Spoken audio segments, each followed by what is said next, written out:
할렐루야. 우리 좌우 앞에 계신 분들과 인사 나누겠습니다. 우리 축복의 인사 나누겠습니다. 할렐루야, 축복합니다.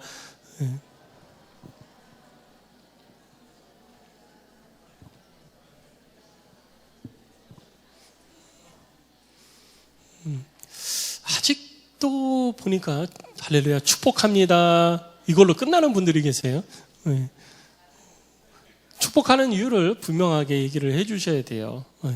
축복할 때는 내가 할 수 있는 최고의 가치를 담아서 인사를 해야 됩니다. 여러분, 항상 여러분 속에 다른 사람을 향한 하나님의 은혜가 넘쳐나기를 축복하면서 축복의 통로로 여러분들이 사용되어지는 은혜가 있으시기를 주의 이름으로 축원합니다. 사도행전에 나타난 성령의 역사가 말씀을 읽고 듣고 순종하고 전하는 안디옥의 성도들의 모든 삶 속에서 늘 풍성이 넘쳐나시기를 주의 이름으로 축원합니다. 하나님은 구약 시대에서는 하나님의 뜻을 이루기 위해서 선택한 하나님의 사람에게 하나님의 영, 곧 성령을 부어주셨어요. 그러니까 그 일을 이루도록 하기 위한 하나님의 성령의 기름 부으심입니다. 그 일이 완성되어지고 나면은 더 이상은 하나님의 영이 그와 함께하지 않는 것을 우리가 볼 수 있습니다. 곧 하나님의 일을 이루기 위한 하나님의 기름 부으심이라는 것입니다. 그리고 신약 성경이 들어오면서 예수님을 통해서 모든 믿는 자들에게 그의 성령이 완전하게 그리고 영구적으로 보내주신다는 것을 우리들 가운데 약속을 해 주셨습니다. 그 약속을 해 주신과 함께 예수님께서는 하늘로 올라가시기 전 이 놀라운 성령의 세례를 통해 모든 믿는 자들로 하여금 그들의 삶을 변화시키고 땅끝까지 이르러 복음의 증인이 되도록 살아갈 수 있는 초자연적인 권능을 그들 가운데 또 약속을 해 주셨어요. 이 약속을 하시고 예수님께서 하늘로 올라가셨습니다. 그리고 이 약속하신 성령이 그 땅에 임한 날, 주님께서 약속한 것은 반드시 이루어집니다. 할렐루야.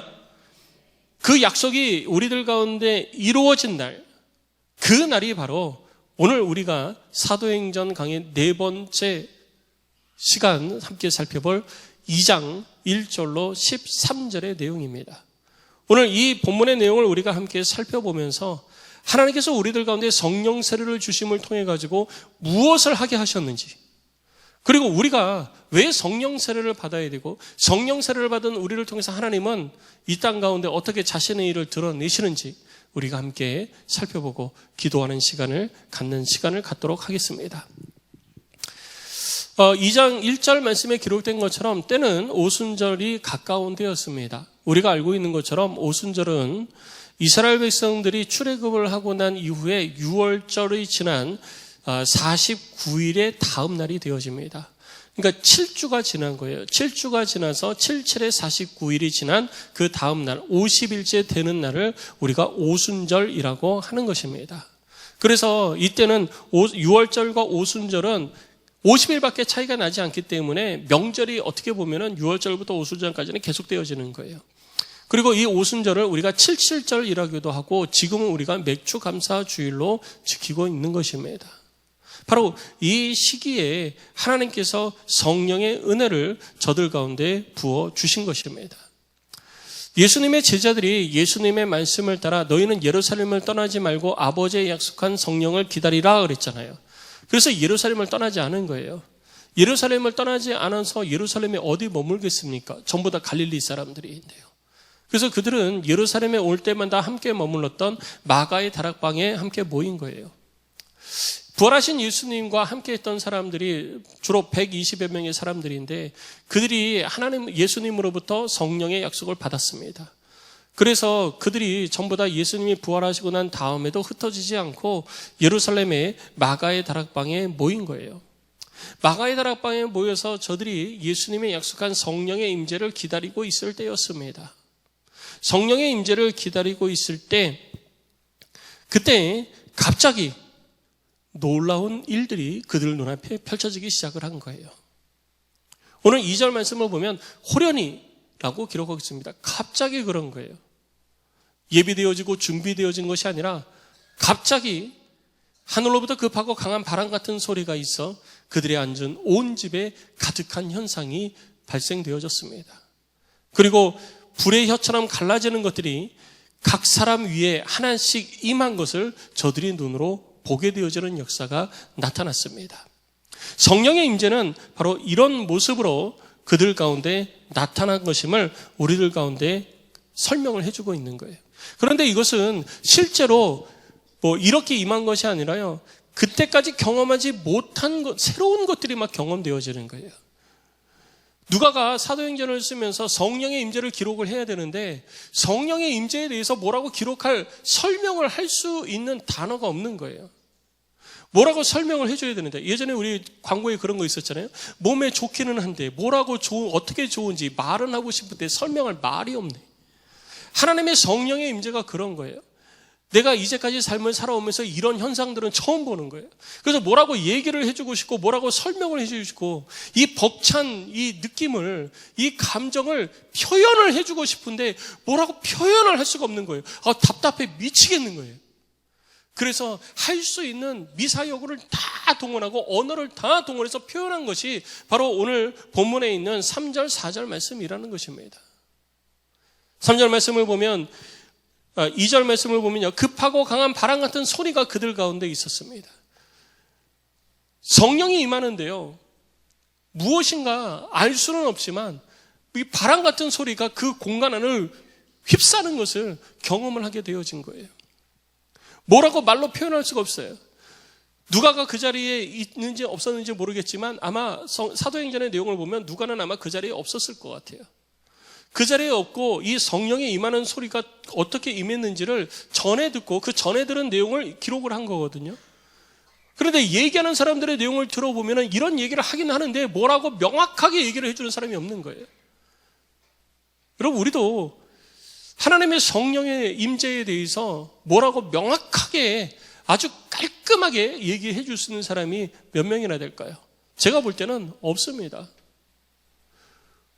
성령 운동을 할 때마다 이런 경험을 저도 해요. 막 기도를 하면은요, 기도하고 있으면 갑자기 어느 때가 되어질 때, 둘째 날 혹은 셋째 날, 첫째 날, 정해진 게 아니고요, 기도하다 보면 갑자기 저도 모르게 평소에 느껴보지 못하는 무엇인가가 저를 휘감고, 그리고 이 공간을 휘감는 듯한, 뭐라고 저도 이렇게 말은 하고 싶은데 어떻게 표현을 해야 될지를 모르겠어요. 이 휘감는 듯한 그런 이 느낌을 받으면서 제가 이렇게 붕 떠오르는 그런 느낌을 받을 때가 있어요. 근데 뭐라고 이거를 명확하게 이렇게 이거다라고 얘기를 하기가 어려운 거예요. 도저히 이거는 사람의 말로 표현을 할 수가 없는 거예요. 하나님의 일에 대해서 사람의 이 짧은 언어적 표현을 가지고 어떻게 표현할 수 있겠습니까? 하나님의 위대하신 거, 하나님이 하시는 일을요, 사람의 이 언어를 가지고 다 표현 못해요. 오늘 본문에 기록되어진 이 내용도 다 표현 못한 겁니다. 이거 가지고 성령에 임하는 것은 이렇게 임한다라고 100% 딱 얘기한 게 아니고요. 이거 제가 보기엔 10%로 다 표현 못한 거예요. 10%도 다 표현하지 못한 이 표현을 가지고서도 우리는 우와 그러잖아요. 그러니까 성령의 임재는요, 경험한 사람만이 알 수 있는 거예요. 그래서 신앙은요, 하나님의 영을 경험을 해야 되는 것입니다. 하나님의 임재를 경험한 사람이 이 땅에서 하나님의 능력이 사로잡혀서 삶을 살아갈 수 있게 되어지는 거예요. 구약 성경을 보면은 성령에 대해서 이야기를 할 때 루아흐라고 해서 바람이라고도 표현을 합니다. 성령은 영이에요.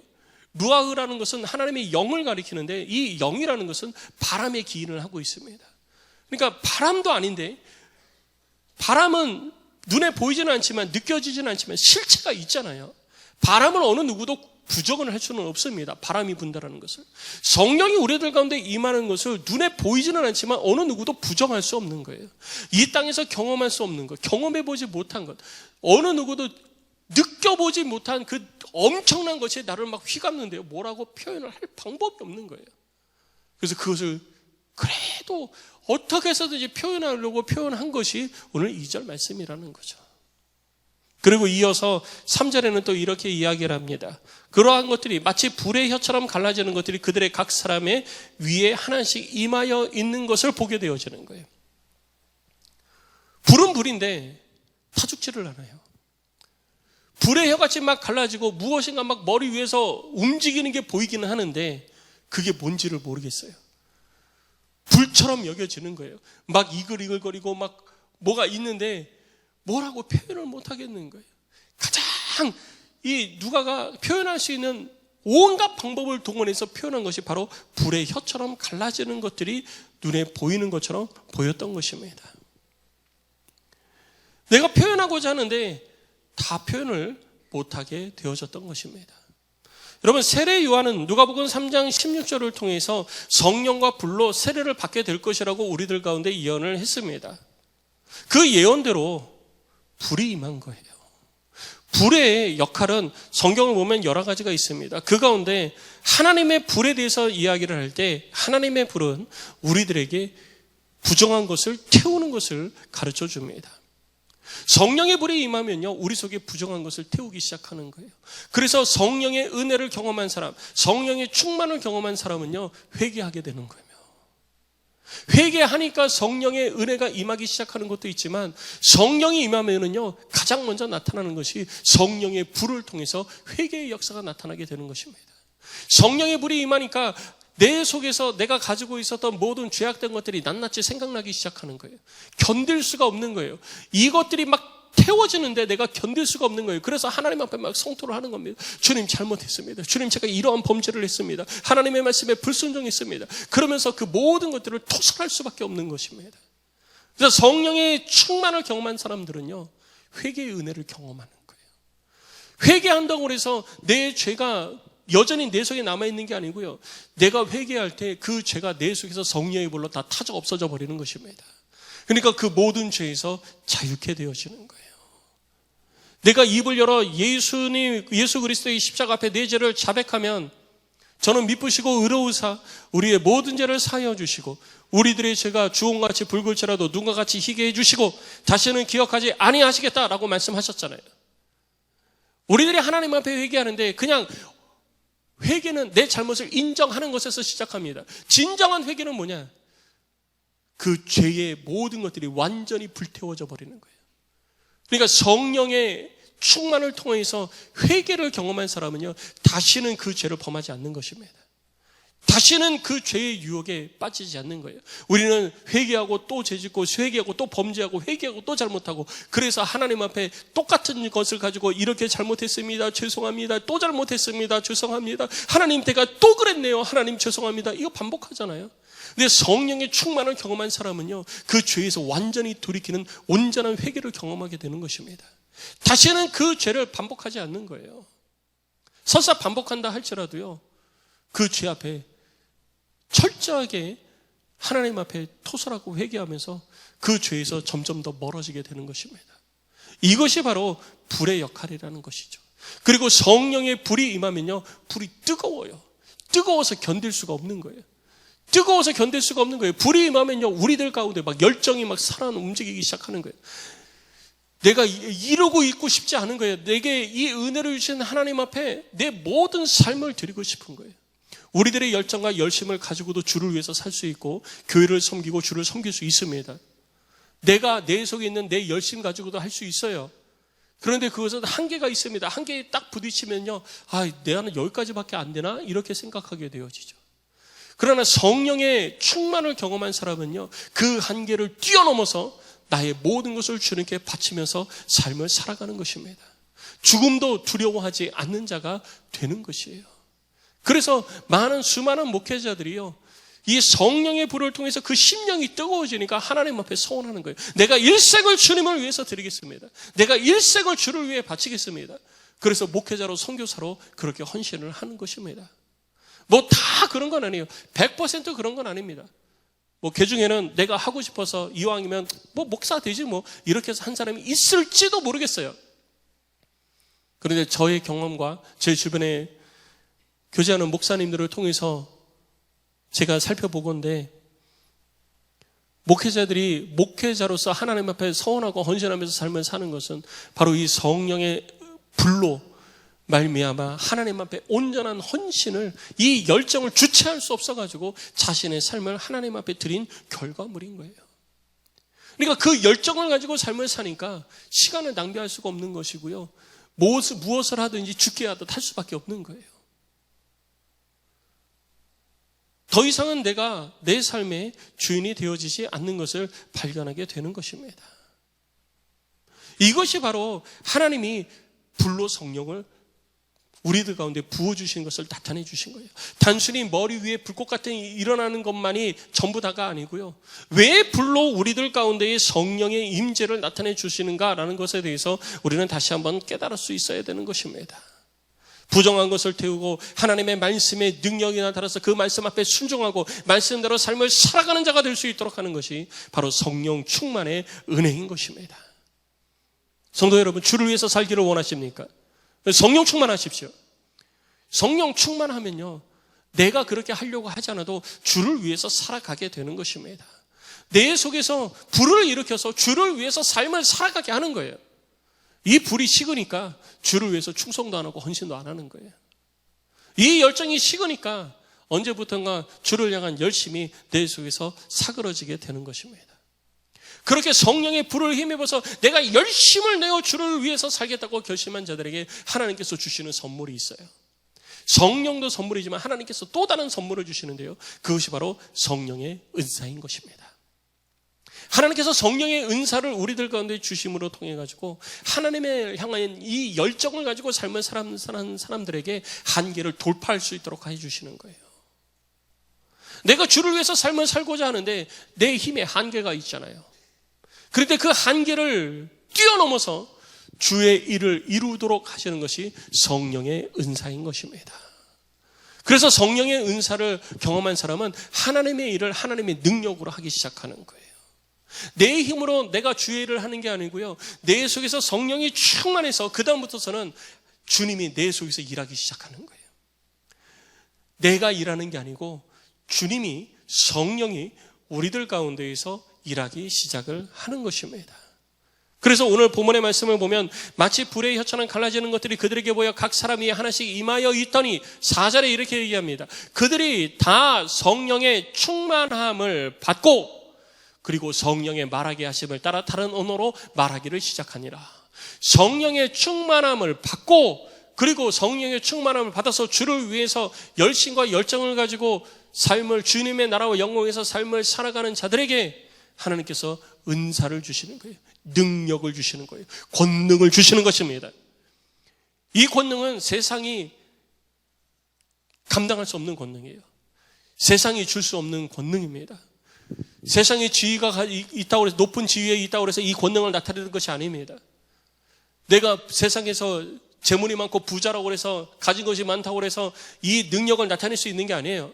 내가 권력을 잡고 있다고 해서 이 능력을 나타내는 것이 아닙니다. 이 권력은, 이 능력은, 이 권능은 하늘로부터 오는 권능인 것입니다. 하나님의 권능이에요. 성령 충만한 자들에게는 하나님께서 하나님의 권능을 주시는 것입니다. 이 권능이 성령 충만한 자들에게 임하니 성령 충만한 자들은요, 하나님의 일을 능히 감당할 수 있게 되는 것입니다. 성도 여러분, 이 권능을 힘입어 성령 충만하여 하나님의 일을 감당하는 자가 되시기를 주의 이름으로 축복합니다. 오늘 본문에 모여있는 120여 명의 사람들이 이 권능을 받은 거예요. 그들에게 나타난 이 권능 중에 하나는, 권능이 하나만 있는 게 아니에요. 은사가 하나만 있는 게 아닙니다. 그들 가운데 나타난 것은 방언의 은사였습니다. 방언의 은사만이 성령의 은사는 아니에요. 고린도전서 12장 8절로 10절 말씀을 보면 방언의 은사뿐만 아니라 다른 성령의 은사들에 대해서 많은 이야기를 해주고 있습니다. 그리고 고린도전서 12장 8절로 10절에 있는 은사가 또 성령의 은사의 전부만은 아니에요. 그 외에도 다양한 성령의 은사들이 나타나는데 그 중에 성령의 은사의 보편성에 대해서 우리들 가운데 이런 은사들이 나타난다라고 하는 것을 가르쳐 주는 것입니다. 그래서 이 고린도전서 12장 8절로 10절 말씀을 보면은요, 성령의 은사가 우리들 가운데 임할 때 성령 충만한 자들에게 하나님의 영이 이 은사들을 막 주시는 거예요. 무슨 은사를 주느냐? 지혜의 말씀의 은사를 주시고요, 지식의 말씀의 은사를 주시고요, 믿음의 은사를 주시고, 병 고치는 은사를 주시고, 능력 행함의 은사를 주시고, 예언의 은사를 주시고, 방언의 은사를 주시고, 방언 통역의 은사를 막 부어주시는 거예요. 이와 같은 은사들을 막 부어주시고 막, 그러니까 사람의 은사가 아니라 하나님의 일하심이 막 나를 통해서 나타나는 거죠. 이것이 성령의 능력이요 권능인 것입니다. 성령이 충만한 자들에게는요, 하나님께서 이 권능을 주시는 거예요. 근데 성령 충만을 경험하지 못한 자들은 이 은사를 경험하지 못하는 것입니다. 하나님의 성령의 능력을, 하나님의 은사를 경험하고 싶으십니까? 그럼 성령 충만하십시오. 성령 충만하기를 원하십니까? 그럼 마음을 같이하여 예루살렘을 떠나지 말고 기도해야 됩니다. 예루살렘을 떠나지 말라는 것은 다른 것에 신경 쓰지 말고 거기에 집중하라는 거예요. 거기에 집중해서 기도할 때 하나님의 성령의 충만이 임하게 되어지고요, 성령의 충만이 임한 자들에게 하나님께서 성령의 은사를 저들 가운데 베풀어 주시는 것입니다. 성도 여러분, 성령 세례가 이렇습니다. 성령 세례는요, 우리들 가운데 성령 세례를 통해 하나님의 능력을 경험하고 하나님의 능력을 힘입은 사람은 이 땅에서 경험할 수 없는 놀라운 경험들을 막 하게 되어지는 거예요. 그리고 하나님이 보여주시고 나타내시는 것들을 우리들의 삶 속에 경험하게 되어지는 것입니다. 성령의 불로 말미암아 우리 속에 있는 부정한 것들이 모두 다 태워져 없어지는 경험을 하게 되어집니다. 죄에서 자유케 되어지는 거예요. 죄의 올무에서 완전한 자유를 성령 충만한 자들은 누리게 됨을 경험하게 되는 것입니다. 그 이전에는, 성령 충만을 경험하기 전에는 내가 신앙생활을 한다고는 하지만 여전히 내 삶의 주인이 나였던 거예요. 내가 하고 싶을 때 하고 내가 하기 싫을 땐 안 하고, 내가 주님이 베푸신 십자가 은혜를 알았으니 내가 주를 섬겨야 되는데 여기까지만 하지 뭐. 항상 주를 섬기는 데 있어서도 내가 주인이었어요. 주를 섬기는 내 삶의 주인이 내가 되었었던 거예요. 그런데 성령 충만을 경험하고 나부터는요, 나를 다스리는 것이 내가 나를 다스리는 게 아니라 하나님의 성령이 나를 다스리기 시작하는 것입니다. 그러니까 내 의지로 주를 섬기는 게 아니고요, 주의 성령의 의지를 따라 내가 주를 섬기기 시작하는 것입니다. 두려울 게 없는 거예요. 능치 못하심이 없는 주님이 내 속에서 일하시기 시작하는데 내게 두려울 것이 무엇이 있습니까? 그러니까 죽음도 이겨내게 되는 것입니다. 하나님의 능력을 경험한 사람은요, 이렇게 하나님의 일들을 삶 속에서 이루어가게 되는 것입니다. 성도 여러분, 성령 충만합시다. 성령 충만해서 성령의 은사를 경험합시다. 그리고 성령의 은사를 나타냅시다. 하나님의 일하심을 보게 될 줄로 믿습니다. 이렇게 모인 이들이 성령의 말하게 하심을 따라 각기 방언으로 막 말하기 시작했어요. 그런데 오순절을 지키기 위해서 흩어져 있던 디아스포라 유대인들이 예루살렘에 다 모였잖아요. 이 마가이 다락방 주변으로도 사람들이 막 지나다니고 있었던 거예요. 그런데 가만히 듣고 보니까 막 어디서 이상한 소리가 들리는데, 그 소리를 다 듣고 있자 보니 7절 말씀에 이렇게 이야기를 하고 있습니다. 다 놀라 신기하게 여겨 이르되, 보라, 이 말하는 사람들이 다 갈릴리 사람이 아니냐? 우리가 우리 각 사람 난 곳 방언으로 듣게 되는 것이 어찌 됨이냐라고 의아해하는 장면이 나옵니다. 120여 명에 모인 사람들의 대부분은, 뭐 다는 아니겠지만 대부분은 갈릴리 사람이었던 것 같아요. 그리고 갈릴리 사람들이 말하는 것은 갈릴리 말이 있습니다. 갈릴리 사투리가 있는 거예요. 근데 모이는 사람들이 이상한 소리가 들려서 올라가 보니까 막 저들이 이야기를 하고 있고 기도를 하고 있고 말을 하고 있는데, 그 말이 내 난 곳 방언으로 들리는 거예요. 난 곳 방언. 그 소리를 듣는 이들이 누구냐? 디아스포라 유대인들이에요. 흩어져서, 전 세계에 흩어져서 삶을 살다가 명절을 지키기 위해서, 제사를 드리기 위해서 예루살렘으로 온 사람들이었습니다. 근데 여러분, 저는 여기서 한 가지 성경을 보면서 왜라는 의문을 가졌어요. 무엇이냐면요, 그냥 저들이 난 곳 방언으로 들었더라 그러면 끝나잖아요. 그런데 굳이 그 다음부터 그들이 온 지역에 대해서 쫙 열거를 해주고 있습니다. 그 지역을 보면 오늘 본문의 말씀에 여러분 그 9절 이하에 쭉 기록이 되어져 있는데 그 지역들이 바데, 메데, 엘람, 메소포타미아, 유대, 갑바도기아, 본도, 아시아, 부르기아, 밤빌리아, 애굽, 리비아, 그레데, 아라비아 쭉 이야기를 하고 있는 거예요. 왜 이거를 얘기했을까? 그냥 난 곳 방언으로 들었더라라고 하면 되는데 왜 이거를 굳이 지역들을 다 열거를 했을까? 그래서 제가 지역들을 살펴봤어요. 그랬더니요, 예루살렘을 중심으로 해서 사방팔방에서 다 모여든 거예요. 한쪽 지역에서만 몰려든 것이 아니라 사방팔방에서 모여드는 거예요. 대표적으로 메대와 바데, 바사와 메대, 여기를 보면은요, 거기는 예루살렘의 동쪽 지역입니다. 그리고 기록되어져 있는 것처럼 본도, 아시아, 밤빌리아 여기는 다 북쪽 지역이에요. 애굽, 리비아 저기는 다 남쪽 지역입니다. 동, 서, 남, 북 가릴 것 없이 전 세계 사방팔방으로 예루살렘 주변의 모든 나라와 민족들이 다 열거되어져 있는 거예요. 왜 그럴까요? 이거구나. 하나님께서 하나님의 영을 부어주심으로 예수 그리스도와 하나님의 일하심에 대해서 온 열방이 듣게 하시는 일을 지금 나타내주고 있는 거예요. 온 열방이 지금 뭘 듣고 있습니까? 각기 난 곳 방언으로 하나님의 일하심을 듣고 있는 거예요. 오늘 본문의 말씀을 보십시오. 그들이 듣고 있는 것이 무엇입니까? 그들이 듣고 있는 것은 전부 다 11절 말씀에 기록되어져 있는 것처럼 하나님의 큰 일 말함을 듣는도다라고 말하고 있는 거예요. 여러분, 은사는요, 내가 하고 싶은 기도를 더 잘하게 하려고 은사를 주시는 게 아니에요. 나를 뽐내고 나를 자랑하라고 은사 주는 게 아닙니다. 하나님이 왜 성령의 은사를 우리들 가운데 주실까요? 성령의 충만을 주시고 성령 충만한 사람들에게 왜 은사를 주시는 것일까요? 우리는 명확하게 알아야지 돼요. 내가 조금 더 기도 잘하라고요? 아니에요. 어떤 분이 기도 모임을 하면서 막 기도하는데 대표 기도를 순서가 됐어요. 기도를 막 하고 우리가 한 사람씩 일어나서 대표 기도 하잖아요. 마무리 기도를 합니다. 막 은혜가 막 충만해가지고요. 막 기도하는데 모르겠어요. 일부러 그랬는지 아니면 성령의 감동하심을 그래서 그랬는지는 모르겠지만 갑자기 벌떡 일어나더니 방언으로 30분을 막 기도하는 거예요. 대표 기도하는데 기도에 마무리 기도를 하는데 30분을 막 방언으로 기도하고 나서 눈 떠보니까 다 가고 아무도 없는 거예요. 하나님의 이 은사는 그렇게 사용하라고 주시는 게 아니에요.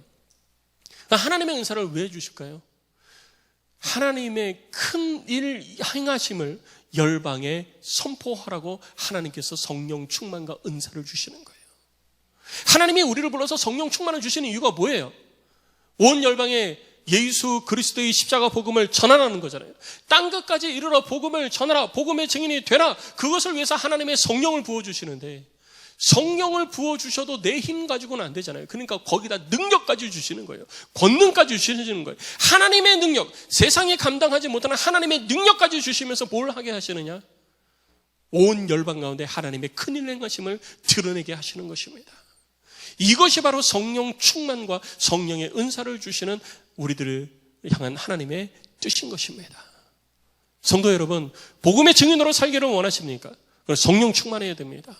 성령 충만해서 성령의 은사를 가지고 우리가 이 땅에서 하나님의 위대하심을 나타내고 드러내고 선포할 때 저들이 하나님의 일하심을 듣게 되어지고 저들의 입술이 하나님을 노래하게 되어지고 예배하게 되어지고 하나님을 찬양하게 되는 것입니다.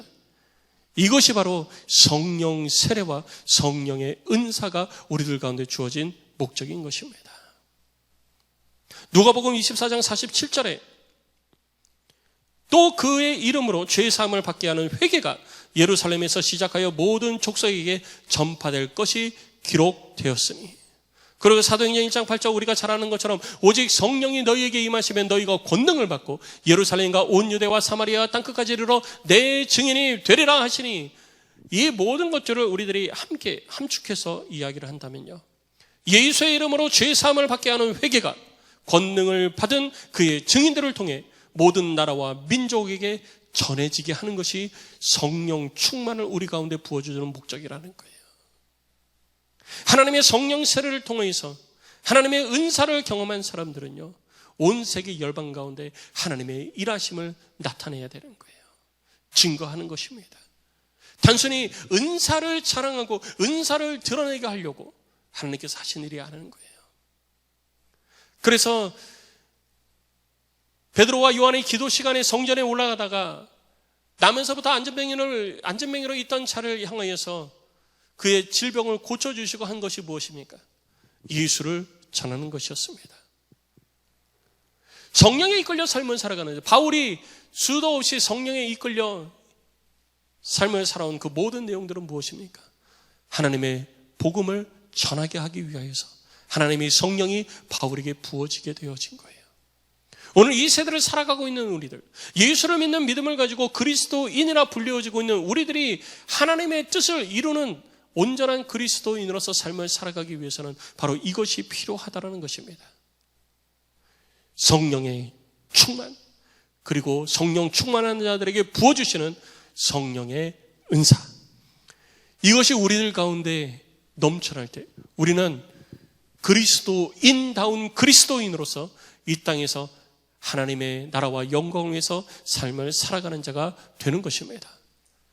성도 여러분, 우리 성령 충만합시다. 그리고 성령의 은사를 힘입어 복음의 증인 됩시다. 이것이 우리가 해야 될 일인 거예요. 마음에 결단하십시오. 마음에 결단해야 돼요. 모인 사람들이 전부 다 난 곳 방언으로 들었잖아요. 이 사건을 가리켜서 우리는 바벨탑의 역전이다라고도 이야기를 합니다. 바벨탑은 우리가 잘 알고 있듯이 창세기에 기록된 것처럼 이 땅에 있는 모든 사람들이 언어가 하나여서 자신들의 위대함을 나타내고자 높이 탑을 쌓기 시작을 합니다. 하늘까지 그 탑을 쌓아서 하늘에 닿게 하자. 그래서 온 열방 가운데 우리 자신의 이름을 드러내자.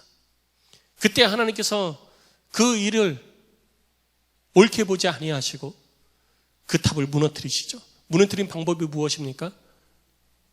언어를 혼잡하게 하는 것이었습니다. 언어가 혼잡되어지자 사람들은 공사를 더 이상 진행할 수 없었고 언어가 맞고 뜻이 통하는 사람들끼리 무리를 지어서 흩어질 수밖에 없었습니다. 그리고 결국 바벨탑은 무너져 내리게 되어졌습니다. 그렇게 언어로 인하여서 각양 언어로 인하여서 혼잡스럽게 되어진 언어로 인해서 흩어졌던 사람들이 하나님이 성령의 은사를 통해서 방언을 주심으로 모든 사람들이 자기 난 곳 방언으로 하나님의 위대하심을 듣게 되어졌다는 이 놀라운 사실, 우리는 기억해야 되는 것입니다. 그들이 곧 영어로 말했다, 뭘로 말했다, 이게 아니에요. 무슨 언어인지는 모르겠지만 하나님께서 이 일을 이렇게 나타내셨다는 놀라운 사실에 우리는 다시 한번 하나님께 영광을 돌릴 수밖에 없는 것입니다. 오늘 이 세대를 살아가고 있는 우리는 이 땅에서 무엇을 위해서 살아가야 되는 것일까요? 성도 여러분, 하나님은 이렇게 우리들 가운데 성령 세례를 베푸십니다. 성령 충만을 받고 은사를 통해서 권능을 주십니다. 그 목적은 나를 드러내거나 은사를 자랑하게 하기 위함이 아니라 하나님을 나타내라고, 하나님을 드러내라고 우리들 가운데 성령의 은사를 주는 것입니다. 하나님을 드러내는 것이 무엇입니까? 이 땅 가운데 예수 그리스도 자신의 독생자 아들 그를 보내심으로 우리를 구원의 길로 인도하신, 그 구원의 문을 열어주신 그 은혜를 얘기하라는 거예요.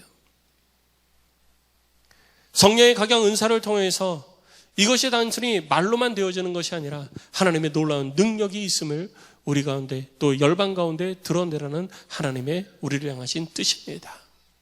그래서 성령 충만 받은 사람은요, 성령의 은사를 통해서 복음의 증인으로 살아야 되는 거예요.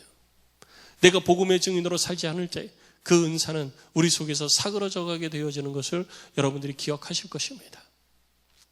오늘 이 세대를 살아가고 있는 하나님의 자녀 여러분, 우리 가운데 성령 충만을 주기를 원하시는 주님께서 우리를 위하여서 은사도 준비하고 계십니다. 문제는 내가 기도하지 않았고, 내가 마음을 같이 하지 않았고, 내가 모이지 않았고, 내가 기도하지 않았기 때문에 성령의 충만을 경험하지 못한 것입니다. 성령의 충만을 경험하지 못하니 성령의 은사도 경험할 수가 없는 것입니다. 분주합니다. 바쁩니다. 다 이유가 있습니다. 그럼에도 불구하고 예수님께서 말씀하십니다. 예루살렘을 떠나지 마라. 아버지의 성령이 너희들 가운데 곧 임하리니 성령이 임할 때까지 예루살렘을 떠나지 마라. 이 말씀에 순종한 사람들, 삶의 여러 가지 분주한 일들을 내려놓고 주님이 말씀하신 그 말씀 앞에 온전히 순종하여 마음과 뜻을 같이 하여 기도했던 사람들이 성령의 충만을 경험했습니다. 그리고 성령의 충만을 경험한 사람들은 전부 다 성령의 은사도 경험하게 되어졌습니다. 이 일이 저와 여러분들 가운데도 나타나기를 소망합니다. 내일부터 시작되는 성령운동, 여러분 뭐 다 분주한 일이 있어요. 이렇게 해서 바쁘고 저렇게 해서 바쁘고 피곤하고 어렵고 힘들고 다 일이 있습니다. 그러나 이럴 때 오늘 본문의 말씀을 통해서 우리 가운데 말씀하시는 주님의 음성을 나를 향한 음성으로 들으십시오. 그리고 만사 제쳐놓고 좀 우선순위 좀 변경하고 하나님의 말씀 앞에 내가 더 가까이 나아가겠다라는 마음을 가지고 여러분 성령운동에 참여하십시오. 그리고 기도하십시오. 다른 것은 둘째치고 마음을 같이 해서 하나님의 성령이 우리 가운데 부어짐을 약속하신 주님의 말씀을 따라 우리는 이 일을 위해서 전심전력해서 기도해야 됩니다. 모르겠어요. 첫째 날 성령의 충만에 임할지, 둘째 날 임할지, 다섯째 날 임할지 저는 그거 약속드릴 수 없습니다. 그러나 중요한 것은 뭐냐면 내가 전심전력으로 하나님 앞에 성령의 충만을 간구하고 또 사모할 때 하나님은 그에게 성령의 충만을 주신다라는 것입니다. 그리고 성령 충만을 경험한 사람들에게는 하나님의 은사도 하나님이 그들 가운데 부어주신다라는 것입니다. 성령이 우리 가운데 임하니 그의 일하심이 우리 가운데 나타나지 않을 수가 없는 거죠. 어떤 모습으로 나타날지는 모르겠습니다. 오늘 본문에서는 방언이라는 것을 통해서 하나님의 일하심을 증거했지만 사도행전 6장에서는 병고침을 통해서 하나님의 일하심을 증거했습니다. 어떤 이에게는 예언을 통해서, 어떤 이에게는 방언 통역을 통해서, 어떤 이에게는 지혜의 말씀과 지식의 말씀을 통해서 하나님의 은사가 나타날 수 있을 것입니다. 중요한 것은 성령 충만해야 그 은사를 경험할 수 있다는 거예요.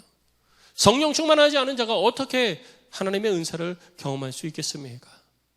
그러니 성도 여러분, 우리 다른 거 좀 제쳐놓고 우리 기도하는 일에 힘씁시다. 적어도 이 한 주간만큼은 우리 다른 거 좀 제쳐놓고 우리 기도하는 일에 힘씁시다. 제가 오늘에 딱 맞춰가지고 성령운동 딱 맞춰서 이 본문을 설교를 하려고 한 거 아니에요. 하다 보니까 이 본문이 오늘 본문이 된 거예요. 근데 이렇게 딱 맞아 떨어질지 저도 몰랐습니다. 이게 우리를 향하신 하나님의 말씀이에요. 우리를 향하신 하나님의 권면입니다. 그러니 또 한 번 이 기회를 놓치지 말고요. 이 기회를 우리 붙잡아야지 돼요. 이 기회를 붙잡고 우리 기도에 전심전력하는 한 주간을 보내보십시다. 이 한 주간 전심전력 기도하고 하나님이 부어주시는 은혜 가운데 나아가서 주의 성령의 능력을 경험하는 우리 한국의 모든 성도들이 다 되셔서 여러분 우리 복음의 증인으로 삽시다. 우리를 복음의 증인으로 부르신 주님께서 너 가서 복음 전해! 알아서 해! 이러지 않아요. 성령 충만 주시고요. 은사 주시고요. 능력 주셔서 능력 있는 전도서로 만드실 것입니다. 왜 오순절날 주신 줄 아세요? 이것 때문에 그래요. 오순절날 7.7절에 이스라엘 백성들이 풍성한 하나님 베푸신 은혜를 따라 육신의 열매를 거두잖아요. 그렇게 풍성한 육신의 열매를 거둘 때 육신의 열매만 거두지 말고 영적 열매를 거두라는 거예요. 그래서 오순절에 하나님께서 성령의 은혜를 부어주신 거예요. 그래서 이 오순절에 하나님께서 성령의 은혜를 부어주셨더니 첫 열매를 거둔 것처럼 첫 성령의 충만을 통해서 거두어진 것이 3,000명이 회개하고 주께로 돌아오는 역사가 나타났던 것입니다. 우리에게 무엇을 거두라고 하시느냐? 이 영적 열매를 거두라고 하시는 거예요. 지금도 우리에게 말씀하시는 거거든요. 성령 충만해서 영적 열매를 거두어라. 하나님께서 이 일을 예비해 두신 거죠. 우리 이 일을 이루어 가십시다. 이 일을 이루어서 우리 하나님께 영광 돌리는 이 가을 10월의 첫 주를 꼭 만드십시다. 하나님께서 우리에게 부어주시려고 성령의 충만을 부어주시려고 준비하고 계십니다. 그 약속을 하나님께서 기억하고 계시고 우리 가운데 행하실 것입니다. 그 능력이 경험되어지는 복된 한 주간이 되기를 주의 이름으로 축원합니다. 우리 시간 함께 찬양하고 기도하겠습니다. 이 시간 함께 찬양하고 기도할 때 우리 마음을 같이 해서 함께 기도할 때 오늘 성령의 은사가 저들 가운데 임했잖아요. 성령 충만한 자들과 저들 가운데 임했는데 우리 이거 가지고 기도합시다. 하나님 내게도 성령 세례 부어주시옵소서. 꼭 성령 운동 때에만 성령의 충만이 부어지는 건 아니잖아요. 주일 예배 시간마다 우리가 모여서 기도하는 시간마다 하나님의 성령의 부어주신가, 성령의 충만함이 막 넘쳐나야 되지 않겠어요? 꼭 성령 운동을 해야만 성령 충만이 되어지는 게 아니에요. 오늘 이 시간에도 사모하고 부르짖어 간구하는 자들에게 하나님의 성령의 부어주심이 임하게 될 것입니다. 그리고 성령 충만을 경험한 자에게 하나님께서 은사도 더해 주실 겁니다. 그러니 우리 기도합시다. 성령 세례를 위해서. 그리고 성령 세례를 경험한 자들에게 마가의 다락방에 있는 사람들에게는 방언의 은사 주셨잖아요. 그러니까 우리도 성령경에 많은 은사들이 나타나는데 마가의 다락방에 있었던 사람들이 경험한 은사처럼 내게도 방언을 경험하게 하여 주옵소서. 하나님 내게도 방언의 은사를 주시옵소서. 여러분 기도하십시다. 언어의 은사니까요. 우리가 입을 열어 기도해야지 돼요. 입을 열어 기도하면 하나님께서 우리들 가운데 성령의 은사를 주십니다. 그리고 성령 운동을 통해서 성령의 각양 은사가 내게 넘쳐나게 하시고 성령의 은사를 통해서 내가 힘있는 복음 증거자가 되게 하여 주옵소서. 우리 제목을 가지고 우리 함께 뜨겁게 우리 하나님 앞에 기도하는 시간 갖도록 하겠습니다.